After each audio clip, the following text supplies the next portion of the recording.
कितना सुंदर भाव है। ये जग हमारी नैया है, ठाकुर जी कह रहे हैं ये जग ही मेरी नौका है। जग नैया हमारे, नैया में हम हैं और हम में संसार।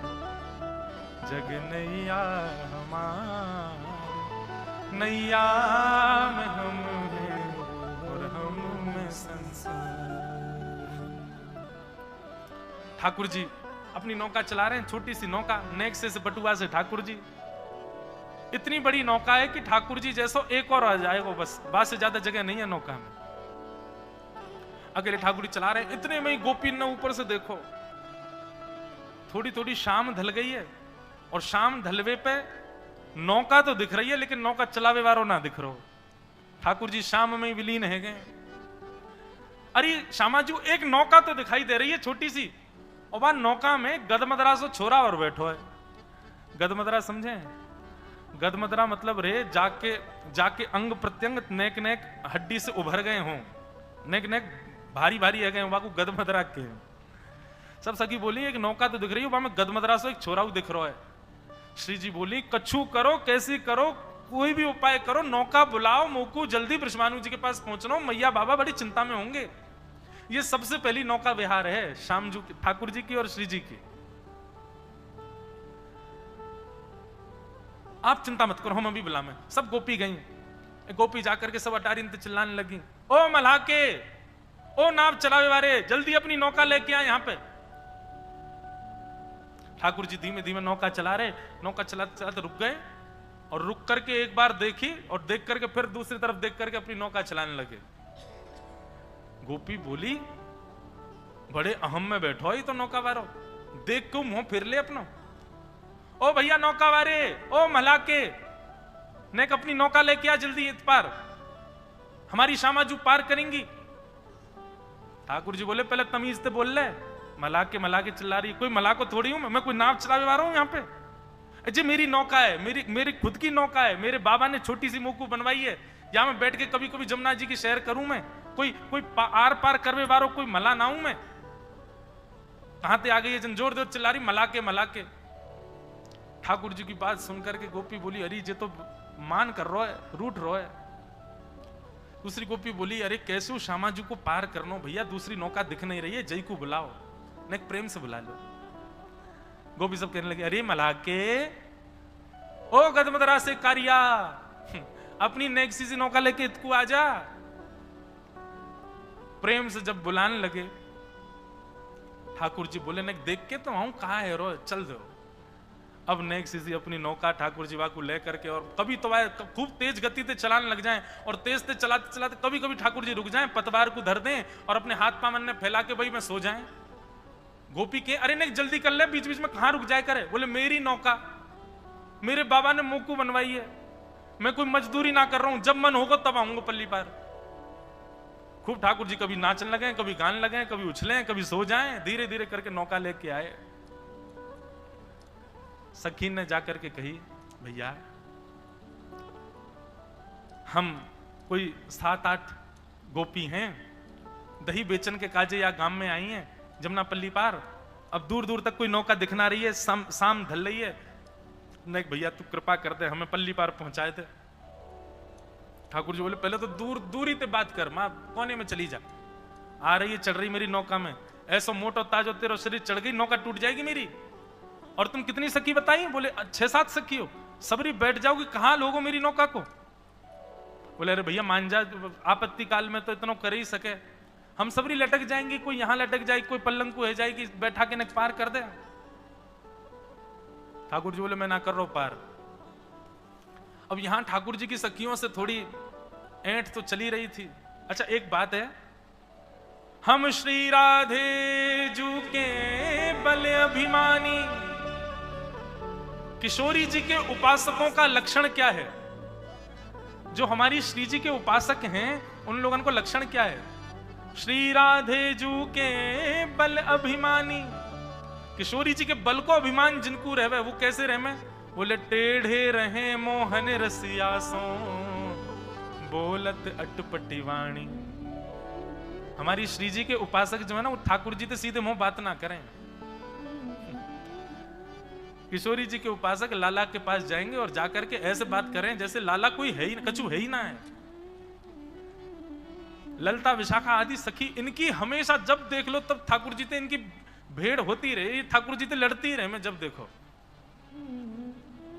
ठाकुर जी की नोक झोंक चल रही है, मैं अपनी नाम में ना बैठाऊंगा, और जैसे ही ठाकुर जी अपनी नाम में बैठ के जान लगे सबरी नाप पकड़ ले, अरे अरे तेरे हाथ पांव जोड़े भैया मत जावे। वार्तालाप चल रही है। अच्छा, अभी तक सखियों को पता नहीं है कि श्याम सुंदर रही है, थोड़ा भेष बदल के आए हैं ठाकुर जी। इतने में किशोरी जी ने मन में विचार किया, इतनी देर है गई, ये कहां बातचीत चल रही है ना, चल के तो देखूं। तो हमारी यमुना जी में अब तो बिल्कुल ही खत्म हो गए, हमने बचपन में देखे श्री यमुना जी के किनारों पर ऐसे ऊंचे ऊंचे टीले होते रेत के कि यमुना स्नान कोई कर रहा है तो आपको दिखाई नहीं दे सकता रोड से। तो वह टीले के पीछे से श्री जी अब चढ़ करके आ रही हैं वहां की तरफ, और जैसे ही टीले के ऊपर किशोरी जी पधारी, लड़ते झगड़ते ठाकुर जी ने एक दृष्टि से नेक श्री जी को देखो। श्री जी को देखते ही ठाकुर जी की ना हाँ में परिवर्तित होने लगी। भैया तेरे हाथ पांव जोड़ रहे हैं, पार कर दे।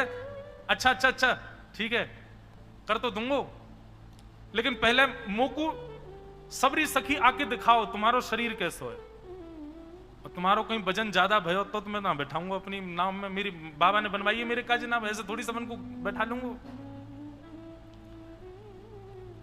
सब सखियन में राधे जू प्यारी, मोहन के मन को लुभाए गई रे। आहा, सब सखियां आई और किशोरी जी तो वहीं पीछे खड़ी हैं, वो स्वामिनी है, वो अपनो थोड़ी बतावेंगी कि मेरो अंग प्रत्यंग मेरो शरीर कैसे हो। सब सखी आकर के कह रही हैं ठाकुर जी सबन को देख के, तू तो बहुत मोटी है, कौन है जा तो ना, तू तो डूब के जाइयो, और सुन तू पल्ली पर जग करेगी का, तू डूब ही जाए में, इतना भारी शरीर लेके डोल रही है, ब्रजमंडल पे श्रम दे रही है तू, चल पलंग को है जा। दूसरी गोपी आई, बोले बड़ी बूढ़ी है गई, अब तेरे बाट निहार रहे हैं वहां पे, शमशान चली जा तू तो यहीं से सीधी, कहा करेगी पार जाके। सब गोपीन को ठाकुर जी रिजेक्ट करते जा रहे हैं, और श्री जी वहीं खड़ी हैं अभी ऊपर वहां मिट्टी के टीले पे, और ठाकुर जी ने सब सखीन से कह दी, बोले ना पार ना है सको, तुम लोग अन्य ना बैठाऊं, मेरी नौका में इतना बले ही ना है, वो मेरो भार भी बहुत मुश्किल से संभाले। कोमल सो, बड़ो कोमल सो, बड़ो सहज सो, बड़ो निर्मल सो, बिल्कुल जैसे पंख को वजन रहे ना, ऐसे वजन वारी कोई बैठे तो बैठ जाए, और कोई ना बैठ सके। तभी ठाकुर जी ने श्री जी की ओर देखो, और श्री जी की ओर देख के बोली, वो कौन खड़ी है ऊपर? ललता विशाखा बोली, नजरे नीचे कर ले, मां मत देखियो, हमें तो तू बड़ा बता रहा हो, मोटी धाम धुल्लो सी और जन काका कह रहा हम ते, उन पे दृष्टि मत डाल लियो, नहीं तो यहाँ कछुआन ने खवा जाएंगी तो हम। अच्छा मोए लगे तुम सबन की स्वामिनी जई दिख है? बोले हाँ हमारी स्वामिनी है। तो सुन तू भी यहीं बैठी रहो, अपनी स्वामी जी को यहीं बैठाती रहे, मैं तो जा रहा हूं नाम में बैठ के। और जैसे ही ठाकुर जी जान लगे, ललता विशाखा दौड़ी, अरे ना तू तो बुरो मान जाए लाला, बुरो काई को मानना है, अरे हम तो इतने प्रार्थना ही तो कर रही है, तू नहीं माने को देख दूर दूर तक कौन अबला नारीन को ऐसी रात्रि में कौन छोड़े। ठाकुर जी बोले मैं भी तो अबला पुरुष हूं, मैं हूं तो अकेला ढूल रहा हूं, मेरे अम्मा बाबा वो मेरी बात निहार रहे हैं घर पे, ऐसे तो ना रहूंगा मैं हूं जा रहा हूं मेरे घर। बोले देखो एक ही बात है, बैठेगी तो केवल वो ही बैठेगी और कोई ना बैठेगा, या नौका में और कोई को ना बैठाऊंगा मैं। ललता विशाखा एक दूसरे को मुख देखने लगी, सब सखी बोली कहा करें? बोले किशोरी जी के पास चलो। सब श्यामा जी के पास गए, श्यामा जी बोली कहा भयो इतनी देर क्यों लग रही है जी, कहा कह रहा है? बोले किशोरी जी यूं कह रहा केवल आप पे बैठा है वो। श्यामा जी बोली अकेली तो मैं नहीं जाऊंगी, मैं यहाँ जानू ना जानू, और याके तो मैं देखियो कैसे टुकुर टुकुर निहार रहा हूं मेरी, और मुझे तो बढ़िया ना लग रहा हो, याके मन के आशे बढ़िया ना है, मैं ना जाऊंगी अकेली जाके संग। और ललता विशाखा तुम दोनों उनको मेरे संग या मारे छोड़ोगे हो, मेरी रक्षा सुरक्षा करो, तुम अकेली भेज दोगी मोया के साथ? ना श्री जी हम अकेली ना भेजेंगी, हम तो बस यूं चाह रही हैं आप राजी है जाओ, नौका में बैठ जाओ, जैसी पहली पतवार मारेगो नेक नौका भीतर जाएगी, हम दौड़ लगा के हम कूद जाएंगी भाई में, और हम सब भी पकड़ पकड़ के फिर कहां छोड़ेगो, लेके जाना ही पड़ेगा पल्ली पार, हम भी आ जाएंगे, लेकिन पहले आपको बैठना पड़ेगा नेक। किशोरी जी बोली ठीक है तुम्हारी इच्छा है तो मैं चली जाऊं। और किशोरी जी नीचे उतर करके आई, और ज्यों ज्यों समीप जा रही हैं किशोरी जी एक बार आंख उठा के देखें और ठाकुर जी को देख के फिर अपनी नजर बदल लें, फिर देखें, फिर नजर बदल लें। किशोरी जी समीप पहुंची, ठाकुर जी बोले क्यों नजर हटना रही ना मोते, कहा बताऊं ऐसा मलूक हूं मैं, जो देख ले मुझ देख तो ही रह जाए। ललता विशाखा बोली तू सुन, तू बात अन्य मत बनावे, बस जा काम को आ बाइक कर दे, हमारी शीजू को बैठा नौका में पार कर दे पल्लंग को। ठाकुर जी बोले पहले एक काम होएगा। बोले अब कहा होएगा? बोले जो तुम्हारी श्री जी हैं इनके पामन में बड़ी धूल मिट्टी लग रही है, पहले मैं इनको साफ करूंगा। अरे भैया अकेले इनको वजन सह सके मेरी नौका, इनके पामन में धूल मिट्टी लगी है, या को वजन यदि मेरी नौका में गयो तो डूब जाएगी। ललिता विशाखा बोली ये सब तो तेरे बहाने हैं, स्पर्श करवे के हम सब जाने ना है, तू सकलती पता चल लो कैसा है, लंपटता के पूरे लक्षण है तुम्हें। ठाकुर जी बोले तो फिर ठीक है चली जाइयो, पार में जा रहा हूं, बैठन लगे नौका। अरे ना तू तो बुरा मान जाए लाला, आजा आजा। कहा करना? बोले चरण धोऊंगो, मैं ही धोऊंगो, तुम सबरी दूर नहीं हो, अकेलो धोऊंगो। श्री जी तो पीछे हट गई, बोले मैं नहीं स्पर्श कराऊंगी याते। ललिता विशाखा बोली श्री जी देखो दूर दूर तक कोई नौका नहीं है, एक ही नौका है, अब ठीक है जैसा भी है पार तो कर ही देखो। और श्यामाजू एक बार बस या की नौका में बैठ जाएं हम, फिर तो या ऐसा सबक सिखाएंगी, पल्ली पार ले जा करके तो या के हाथ पांव बांध के एक एक डुक मार के जाएंगी यहाँ में, तुम चिंता मत करिए बिल्कुल। एक बार पाम धुलवाए लो। श्री जी आके खड़ी है गई, ठाकुर जी ने सुंदर एक स्थान नियुक्त किया, गड्ढा करके वहां में श्री जी को एक चरण भर दियो, जमुना जल भर के ला रहे हैं और अपने हाथन से ठाकुर जी श्री जी के चरण स्पर्श करके धो रहे हैं। आज जिनका हम चरित्र भाव सुन रहे थे श्री परमानंद दास जी, उन्हीं का एक पद है सुंदर। बंधुओं श्री जी की उपासकों को चाहिए नित्य इस पद का गायन किया। कुछ पद ऐसे हैं हमारे ब्रजमंडल, उनका गान नित्य करो, जैसे हरिराम व्यास जी का किशोरी तेरे चरणन की रज पाऊं, विठल विपुल बिहारिन देव जी का हमारे माई श्यामाजू को राज, श्री परमानंद दास जी का यह पद धन धन राधिका के चरण, बहुत सुंदर भाव। ठाकुर जी अपने हाथन से किशोरी जी के चरण धो रहे हैं। ये लीला मैंने एक ही बार कही है पहले, उसके बाद आज ही श्री दत्त धाम में कहने का अवसर मिल रहा है। बड़ी प्यारी लीला है। किशोरी जी एक पाम ऊपर करके खड़ी हैं, एक पाम नीचे है। ठाकुर जी अपने कोमल हस्त कमलन से किशोरी जी के हस्त कमल को स्पर्श कर रहे हैं और अपने हाथन से धो रहे हैं। किशोरी जी अपने आप को संभाल रही हैं। ललिता विशाखा ने किशोरी जी को ऐसे अपनो कंधा देवे आमे, ठाकुर जी के दूर कोई स्पर्श मत करियो, मैं अभी चरण धो रहा हूं, और चरण धोते समय यदि कोई और ने इनको स्पर्श किया तो ऐसा मानो जाएगा कि मैंने वाक के चरण भी स्पर्श किए का, और तुम सबन के स्पर्श नहीं करूंगा, तुम स्पर्श के योग्य नहीं हो, मैं तो इन्हीं के करूंगा, या मेरे दूर रहो।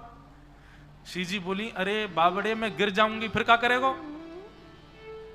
ठाकुर जी मंद मुस्काए, बोले अरे आप भी बोलना जानो का, इतनी देर रह गई बोले ही नहीं रही हो, चलो स्वर तो निकलो, एक काम करो ना, मैंने ऐसी बढ़िया पाग पहनी है जड़ी की, यहाँ पे अपने ने हाथ रख दो, दोनों हाथन को रख के बढ़िया खड़ी है, जाओ धो लो आपके चरण।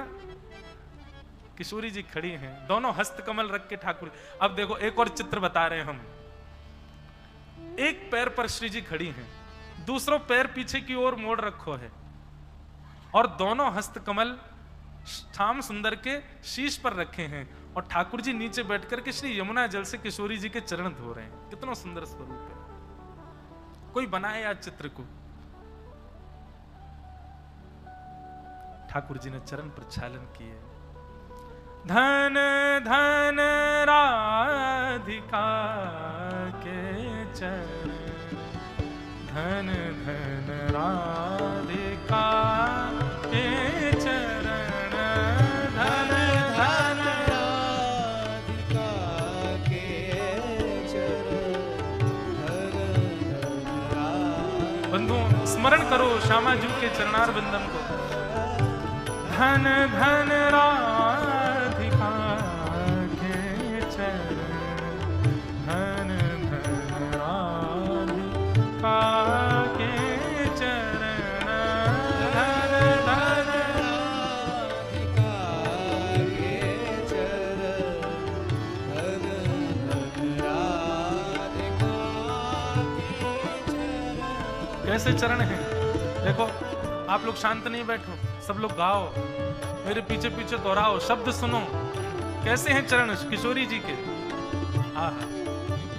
सुभग शीतल अति कोमल, सुभग शीतल अति सुभग शीतल अति कोमल, सुभग शीतल कमल के सेवरण धन धन, कमल के सेवरण धन धन, कमल के सेवरण धन धन, कमल के सेवरण धन धन, राधिका के चरण धन धन, राधिका के चरण धन धन, राधिका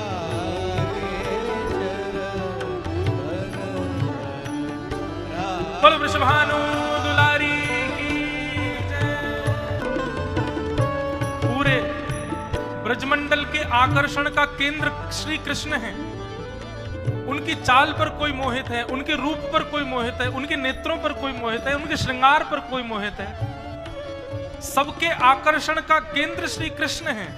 सबके चित्रवृत्ति को अपने ओर कर्षति कृष्ण, अपनी ओर आकर्षित कर लेते हैं ठाकुर जी। एक बार जो उनको देख लेता है वो फिर किसी काम का नहीं रहता। क्या पूरे ब्रजमंडल में कृष्ण को आकर्षण करने वाला कोई है क्या? तब परमानंद दास जी कह रहे हैं कि भैया पूरे विश्व को अपनी ओर आकर्षित श्याम सुंदर करते हैं, पर श्याम सुंदर तो किशोरी जी के पैर के नख पर मोहित हो जाते हैं। मुख देखना तो बहुत दूर की बात है, किशोरी जी के चरण कमल के नख यदि उनको दिख जाएं तो बावले हो जाते हैं ठाकुर जी। ऐसी हमारी श्यामा जी। नंद सूत मन मोदकारी, नंद सूत मन मोदकारी, नंद सूत मन मोदकारी, नंद सूत मन मोदकारी, विरह सागर तरन धन धन, विरह सागर तरन धन धन, विरह सागर तरन धन धन, विरह सागर। जैसे कई बार ऐसा रूप देखने को मिलता है कि हम उस रूप में खो जाते हैं। किसी व्यक्ति से हम कहते हैं आपका रूप ऐसा है कि ऐसा लग रहा है अथाह गहरा, इसमें हम कहीं डूब ना जाएं। हमारी श्यामा जी के रूप की तो चर्चा ही मत करो। उनके चरण ऐसे हैं कि विरह सागर हो, उसमें एक बार कोई डुबकी लगा ले वो सदा के लिए उसी में रह जाएगा, डूब जाएगा, कभी नहीं निकल पाएगा। विरह सागर तरन धन धन, विरह सागर तरन धन धन, राधिका के चरण धन धन, राधिका के चरण धन धन, राधिका के चरण, राधिका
ऐसे श्री चरण।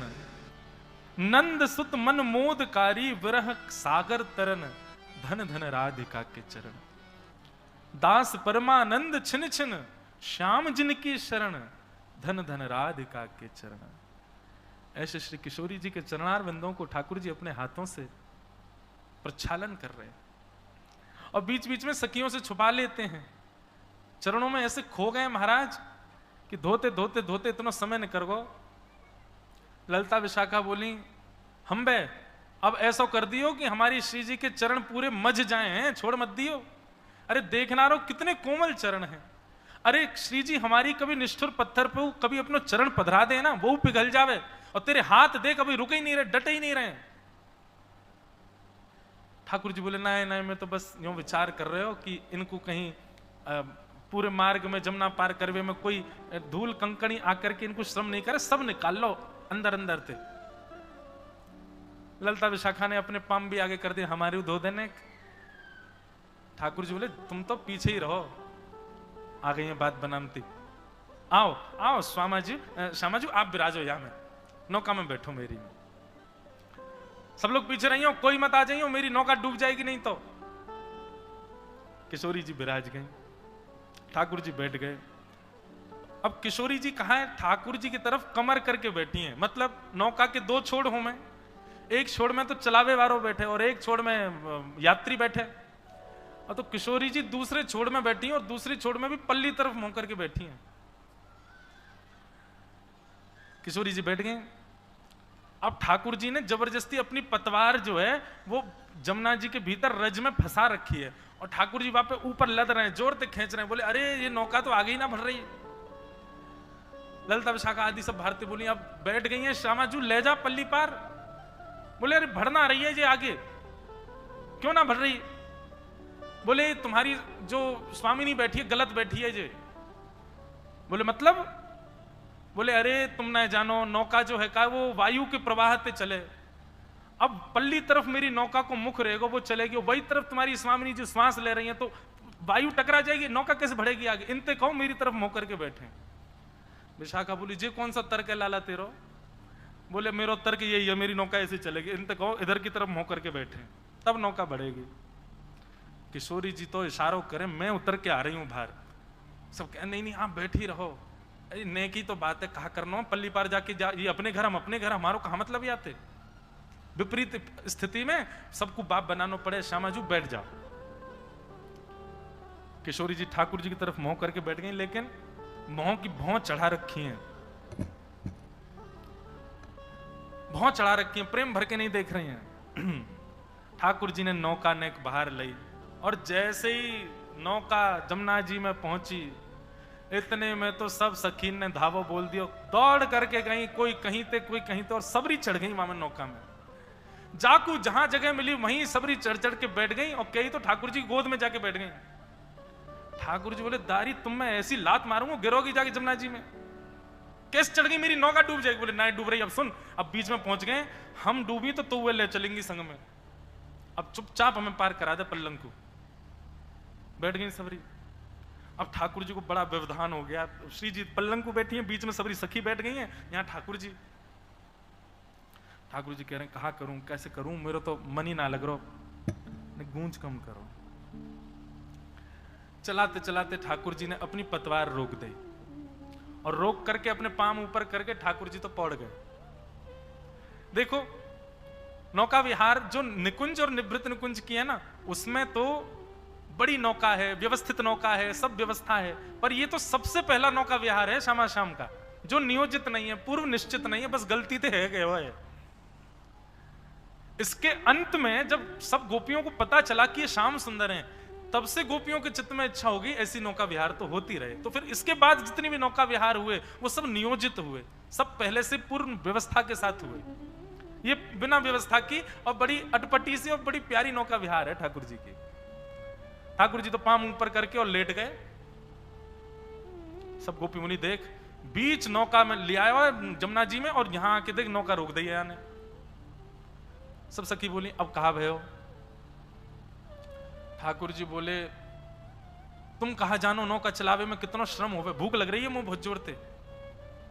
अमुक भोजन चाहिए, भोजन मिलेगा तो नौका पल्ली पार होएगी, और भोजन नहीं मिलेगा तो कैसे जाऊंगा पल्ली पार, मेरा श्रम है जाएगा, तुम लोगन पे चलानी आवे ना है, चलाने वालों जानकार केवल मैं ही हूं, मोह लगी है भूख, पहले मैं भोजन कराओ।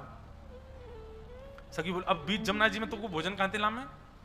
अरे मेरा भोजन तो तुम्हारे पास ही है, ये जितनी तुम पे दही और मक्खन आदि सब रखे जी मेरा भोजन है, कराओ मुझे। सब सखियन ने अपनी अपनी हंडी ले जाके धर दी, बोले ले पाले या भी कछु छोड़ मत दियो, नहीं तो पल्ली पर उतर के कहो तो कहीं कहे कि मुझ कछु धन दो, या तो बढ़िया तू दही दूध घी ये सब खा ले। ठाकुर जी बोले हम बे मैं छोटा सा लाला हूं अपनी मैया को, और मैं अपने हाथ से ना पाऊं, मैया बैठा के गोद में अपने हाथ से पवावे मोकू, अरे मुंह आवे ही ना है, नेक नेक से छोटे छोटे से मेरे हाथ है, मुंह पे तो पानो ही ना आवे। सखी बोली तो तू कहा सोच रहा, हम तो पवाएंगी अपने हाथन से, हम तेरे तेरे तेरे मुंह में खवाएंगे ये सब। ठाकुर जी बोले राम राम राम राम, तुम्हारे हाथन से थोड़ी पाऊंगो, इतने बुरे बुरे कार्य कार्य से हाथ, मेरी यशोदा मैया को तो ऐसा कोमल सो हाथ है, चंद्रमा जैसो गोरो गोरो बातें खाऊं मैं तो, और मेरी मैया जैसो हाथ तो केवल तुम्हारी स्वामिनी को, वो खवावेगी तो खाऊंगा। अब तो भैया एक ही बात है, नौका आगे तभी बढ़ेगी जब मेरा पेट भरेगा, और मेरा पेट तभी भरेगा जब तुम्हारी स्वामिनी आकर के मुंह को खवावेगी। और बीच मझधार में खड़े हैं, कहा करें। स्वामिनी जी बोली मेरी तरफ देखियो भी मत ललता विशाखा, तुम्हारी 3 बात मान ली मैं अब नहीं मानूंगी। अरे कौन है पता ना, मैं जानू ना तानू, या अपने हाथ क्यों खवाऊं मैं? पर जावेद मुंह ते ब्याह करो, नहीं तो पल्ली पार नहीं उतारूंगा, तो तुम यूं कह दो कि झूठे को ब्याह कर लो शामाजू, पल्ली पार तो छोड़ ही देगो। सब सखियां मनोहार कर रही हैं। किशोरी जी उदास उदास तो नहीं है, गुस्सा में है, और रूठी रूठी सी आ रही है। ठाकुर जी को भी कछु रूठी वही ज्यादा प्रिय लगे शामाजू, मनावे में सुख मिले ना। अभी तक नहीं पता है सबन को कि ठाकुर जी हैं, ऐसा रूप बना के गए महाराज, मोटो मोटो काजल लगा करके, और बढ़िया माथे के नीचे तक अपनी पाग पहन के, और ऐसे गले में कड़ूला उड़ूला पहन के गए, पहचान में ही नहीं आ रहे हैं कौन है। ठाकुर जी बैठ गए मुंह खोल के, आओ पवाओ, यहीं दियो सब हैं, इधर उधर मत लगाए दियो, कोमल से हाथ हैं, नहीं दांतन ते बचाई लियो कहीं काट ना लाऊं। किशोरी जी हाथ ते अपने ते सामग्री ले रही हैं, और अब वैसे तो देखती नहीं है ठाकुर जी को, लेकिन सामग्री मुंह में जाए तो वाकई लिया तो देखना पड़ेगा। तो जैसे ही ठाकुर जी की तरफ दृष्टि डालती हैं तो किशोरी जी के नेत्र ऐसे आकर्षित हो जाते हैं, वो किस प्रकार मुख खोल रहे हैं, मुख खोलने पर उनकी 2 दंतावली दिख रही हैं, मुख खोलने पर जो अंदर की जिह्वा है उसमें उसका भी एक अलग ही रंग है, वो मुख के आसपास का जो ओष्ठ का ऊपरी भाग नीची भाग है वो इतना सुंदर इतना आकर्षक लग रहा है। किशोरी जी अब चाह करके भी अपनी दृष्टि हटा नहीं पा रही हैं। किशोरी जी कह रही है ऐसी स्थिति तो केवल श्याम सुंदर को देख करके होवे, जी कौन है, यहां से मेरी दृष्टि हट क्यों नहीं पा रही है। आहा, किशोरी जी पवाते पवाते नेक ओष्ठ से ऊपर नासिका, और नासिका से ऊपर नेक मध्य भाग, और जैसे ही ठाकुर जी के नेत्रन में देखो है, आहा, मृग मृग के भांति ठाकुर जी के कटाक्ष नयन अपनी ओर आकर्षित कर रहे हैं, और वहां में भी मंद मंद मुस्कुराते हुए ठाकुर जी श्यामाजू को देख रहे हैं। श्री जी को रोम रोम पुलकित है गयो, नेत्रन से अविरल अश्रुधार गिरने लगी, मन रूपी मयूर नृत्य करने लगो। ठाकुर जी किशोरी जी को देख रहे हैं, किशोरी जी ठाकुर जी को देख रही हैं। पीछे खड़ी सब सखियां मन में विचार कर रही हैं, जी कहा भयो भैया ये स्तब्ध क्यों है गए दोनों। किशोरी जी ने जाकर के, ललिता विशाखा ने जाकर के किशोरी जी को ने चेतायो, तब श्यामाजू को ने होश आयो, होश आती अपने आंख मीड़न लगी, बोले नहीं नहीं नहीं श्याम सुंदर नहीं है, श्याम, अरे मुझे ऐसा लगी श्याम सुंदर तो नहीं, अरे इतना बुरा श्याम सुंदर तो बड़ा सुंदर है श्री जी, जो श्याम सुंदर थोड़ा ही है। श्री जी ने स्वयं को संभाल लियो, पीछे जाके बैठ गई, लेकिन मन में विचार कर रही है मैं क्यों आकर्षित हुई, मेरे नेत्र तो और कोई को निहार ही ना है ठाकुर जी के अलावा। हारी लाला अब तेरा पेट भर को चल, अब नौका चला। ठाकुर जी नौका चला में बीच भंवर में जाके फिर घुमा ले, फिर वापस ले जाने लगे, फिर बीच में फिर घुमा ले, फिर वापस ले जाने लगे। सब सखी बोली कहा भयो, बोले पता ना नौका चलावे में सुख ना मिल लो, आनंद ना यारो, नौका चलावे में मुझको सुख ना मिल लो। सब सखी बोली कैसे मिलेगा सुख, बोले एक सुंदर दृश्य चाहिए नेत्रन के सामने देखवे को, तब मन लगेगा नौका चलावे में, अभी मेरा मन ना लग रहा। तुम कारी पीरी भोरी सी सबरी दिख रही हो, मैं मन ना कर रहा तुम्हें देखवे को। वो अपनी श्यामा जी से कहो वो मेरे सामने आके बैठे, देखो अब तुम समन को पार कर रहा हूं, छोटी सी नौका है मेरी, इतना तो कर सको अंतिम। ललिता बोली मोह देख ले, इतना ही देखवे को तेरो मने मेरो मुख देखते देखते पार कर दे। ठाकुर जी बोले डूब के प्राण ना त्याग दूं मैं तो देख लूं। किशोरी जी को बुला, श्यामा जी को बुला, वही बैठे, उनको देखते देखते पार करूंगा। श्यामा जी के भी मन में कौतुक तो है कि मैं भी जाऊं आगे बैठूं, नहीं देखूं तो सही आके प्रति चित्तवृत्ति आकर्षित क्यों भई है। किशोरी जी जा रही हैं, अब नेक नेक नजर उठा करके ठाकुर जी की ओर देखें, फिर कहीं और देखने लगे, फिर देखें फिर कहीं और देखें। ठाकुर जी के कछु कछु भावन से, कछु कछु अंग के कैसे खड़े हो में, कैसे बैठे, कैसे बोलें, कैसे अपनी गर्दन टेढ़ी कर लें, उन सबन से श्री जी को अंदेशा तो हेन लगो। श्री जी ने अचानक से नाम स्वर प्रकट किया, श्याम सुंदर। और जैसे श्याम सुंदर कही तो नौका चला रहे ठाकुर जी के मुख से निकल गई हाँ किशोरी जी। जैसे ही कही हाँ किशोरी, सब सखी खड़ी है गई, श्याम सुंदर, अरे ठाकुर जी पधारे, अरे श्याम सुंदर आए हैं। यमुना जल से मुख प्रक्षालन किया, मुख धो करके जैसे ही महाराज केश खोले, घुंघराले केश, ठाकुर जी की अलकावलियां प्रकट है गई, सुंदर मोर पिच छुपा रखो वो निकल करके प्रकट है गयो। ठाकुर जी के मधुर या स्वरूप को देख करके बादलन में छुपे भय चंद्रमा स्वयं को रोक नहीं पाए, या फिर ऐसा कहूं द्वितीया तृतीया को चंद्रमा हो, लेकिन ठाकुर जी बीच यमुना जी में सब सखीन के मध्य में इतने सुंदर रूप में हैं। चंद्रमा ने भी आज अपने नियम तोड़ दिए, तृतीया चतुर्थी को चंद्रमा आज पूर्णिमा को है गयो, और पूर्णिमा के है कि चंद्रमा ने ऐसा प्रकाश ठाकुर जी के ऊपर डालो है कि ठाकुर जी और श्री जी दोनों पर प्रकाश पड़ते ही उनको प्रतिबिंब संपूर्ण यमुना जल में आच्छादित है गयो। चारों ओर सुंदर सुंदर पशु पक्षी, सुंदर सुंदर चिड़िया आदि कुहकने लगे, सुंदर पुष्पों की सुंदर सुगंधी आने लगी, सखियों के पास में सुंदर सुंदर भाव प्रकट होने लगे, रस गाने लगी, सुंदर ठाकुर जी को नौका विहार कराने लगी। और इस प्रकार ऐसे छद्म भेष में जाकर के ठाकुर जी ने प्रथम नौका विहार श्री जी के साथ में किया है। बोलो नौका विहारिणी बिहारी जो सरकार की। इस प्रकार ठाकुर जी का प्रथम नौका विहार हुआ और